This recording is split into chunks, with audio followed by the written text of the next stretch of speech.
Hello everyone, welcome to my super impromptu video at, I think it's 10 p.m. right now, 9:15 p.m.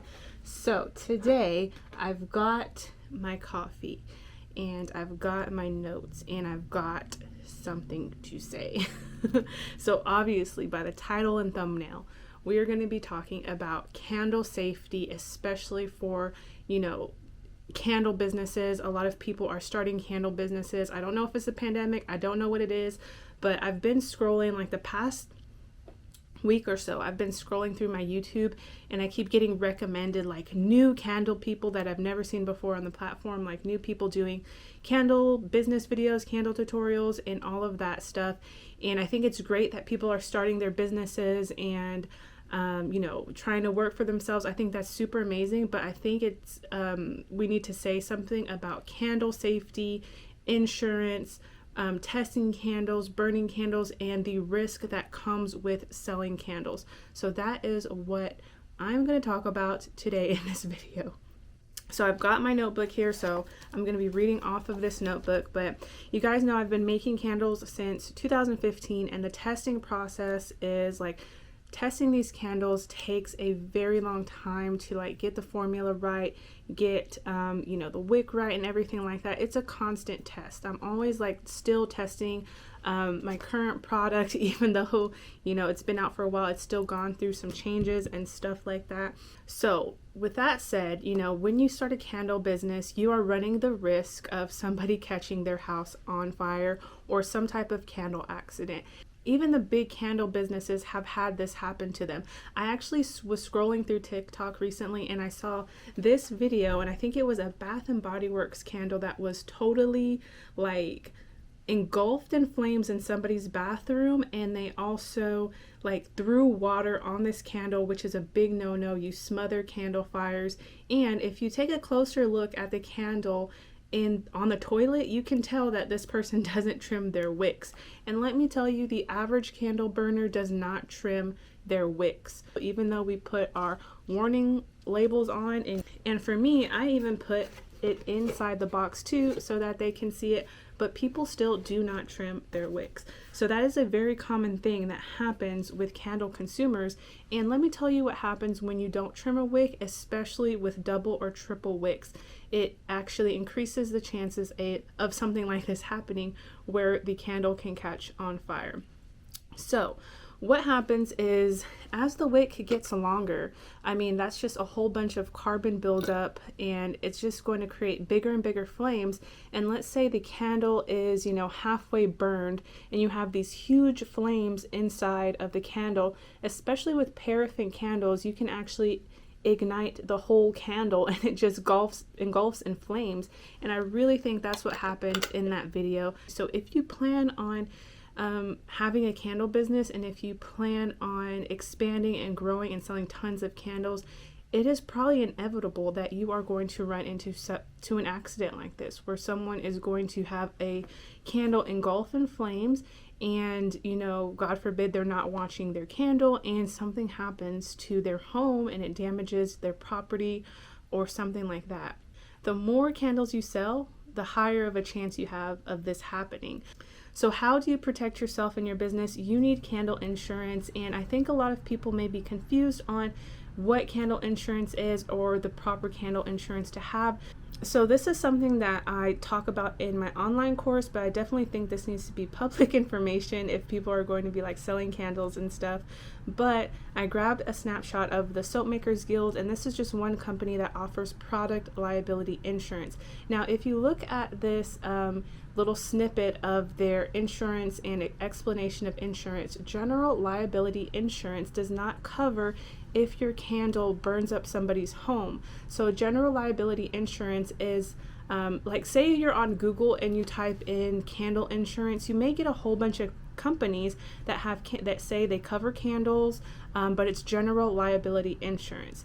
Now that is something you could potentially have. Like, there's nothing wrong with having general liability. It could be something you use when you attend a craft show. So basically, if you attend a craft show and you have a booth up, you would want general liability insurance in case somebody trips over, a extension cord in your booth and falls and hurts themselves. That's what general liability insurance is. It does not cover if this candle goes to somebody's house and it burns somebody's house because of like negligence or something. So that's why you need product liability insurance, thing like that. Now, if your home may be a different situation, so you might have to get with, your mortgage or whatever to make sure that you are covered for your home, since you're making, your products in your home, in case something happens while you're making your products. That may be a different story. So as far as covering this candle when it goes to the customer's house, when it ships, you need product liability insurance. And if you look on the Soap Makers Guild, it tells you general liability insurance covers costs when someone gets hurt on your property, or like, for example, in your craft booth.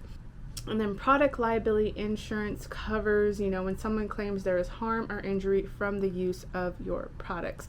Now, because this product is meant to catch on fire, there are not many companies that give product liability insurance to candle makers. Now, Soap Makers Guild has this, and it also, I believe, covers if you make soap, obviously. So if you do soap or candles, it covers this. And also Indie Business Network has product liability insurance for your candles. Now, these two places are memberships, so you have to join their membership and then you are able to buy the product liability insurance. Now, I joined Indie Business Network and it was about $500 something for the whole year after I joined their program and bought the product liability insurance. So I'm a part of a wholesale website called range.me, and he even asked me, we had a call the other day, he was like, do you have your product liability insurance? Like, when you get your products, when this product, let's say Walmart wants to put this product on your shelf, you need product liability insurance on your products.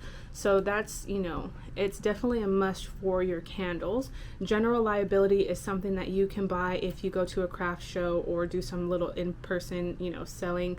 There are companies that do offer general liability. I'm so tongue-tied. There are companies that offer general liability that have day-by-day plans. So if you just need it for the day or for a week or whatever, you can do that too. So that covers insurance. Just be aware of what kind of insurance you're buying when you sign up for an insurance plan. So of course, a lot of people, I have seen people say, well, I have warning labels. Do I really need insurance? Warning labels do not do anything for you when someone takes you to court, okay? You're not going to say, well, I put a warning label on it. That's not going to cut it. If someone ever takes you to court for a candle, you're going to need to cover all sorts of costs, and this is not going to do anything for you. So you, of course, always need to put the warning label, but you need insurance if you do plan on selling these candles, online or wherever. Now, also touching on insurance, I see a lot of people putting different things in their candles. Be aware of what you put in your candle. I like to say any decoration that you put in your candle is just another liability, so be aware.